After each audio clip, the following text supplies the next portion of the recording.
एकनाथ शिंदेंसोबतच्या बैठकीमध्ये एसटी कर्मचाऱ्यांच्या संपावरती अखेर तोडगा निघाला। मुख्यमंत्री आणि एसटी कामगार संघटना यांच्यात काल बैठक पार पडली आणि त्यानंतर आता एसटी कर्मचाऱ्यांनी संप मागे घेण्याचं जाहीर केलं। बैठकीमध्ये राज्य सरकारने एसटी कर्मचाऱ्यांच्या मागण्या मान्य केल्यात आणि त्यांच्या पगारात घसघशीत अशी वाढ केली आहे। सरकारने कर्मचाऱ्यांच्या मूळ पगारात 6,500 रुपयांची वाढ करण्याचं मान्य केलं आणि ज्या कर्मचाऱ्यांवरती गुन्हे दाखल झालेत, बडतर्फ करण्यात आले, त्यांना पुन्हा कामावर घेण्याचंही सरकारने मान्य केलंय। सरकारच्या या निर्णयानंतर एसटी कर्मचारी संघटनांनी समाधान व्यक्त केलंय।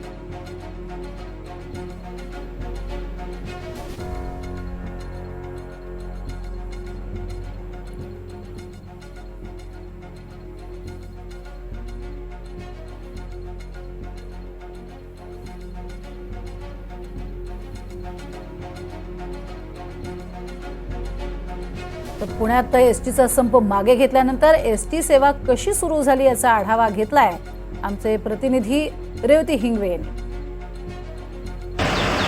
नमस्कार, एनडीटीव्ही मराठीमध्ये तुमचं सगळ्यांचं स्वागत आहे।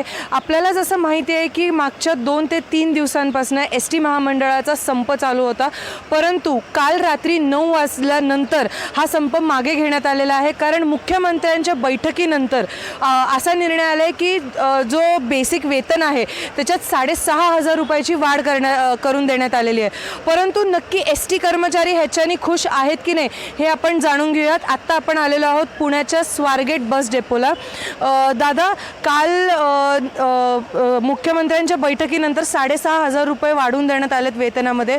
तुम्ही या निर्णयासोबत खुश आहात का आणि तुमच्या प्रामुख्याने मागण्या ज्या होत्या ते पूर्ण झाल्यात? मॅडम, सर्वप्रथम मी मुख्यमंत्री साहेबांचे आभार मानतो। मी राष्ट्रीय कर्मचारी सेनेचा डेपो अध्यक्ष दिनेश पवार बोलतोय।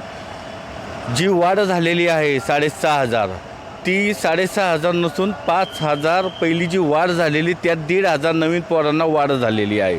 मागचे जे कर्मचारी होते त्यांचे 4,000 आणि 2,500 रुपये वाढलेले होते, 5,000, 4,000, 2,500 त्यांचा फरक हा निघालेला आहे। म्हणजे आम्ही नवीन कर्मचारी जुन्या कर्मचाऱ्यांच्या पुढे गेलो, जी वेतनामध्ये अनमल्य झालेली होती ती तफावत दूर मुख्यमंत्री साहेबांनी केलेले।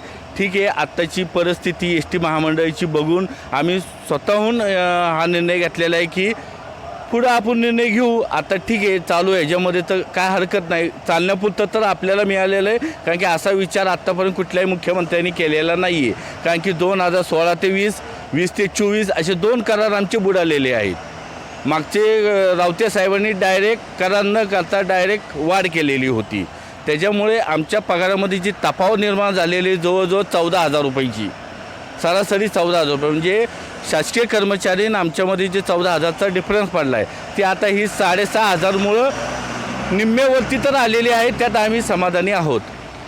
पण आपण जसं बघितलं की तशी परिस्थिती बरीचशी बिकट आहे। तुम्हाला राहण्याचे क्वार्टर्स वगैरे जे काय असतील त्याची परिस्थिती बरीचशी बिकट आहे। मग त्याच्या दुरुस्तीसाठी काही तुम्ही मागण्या केलेल्या आहेत का?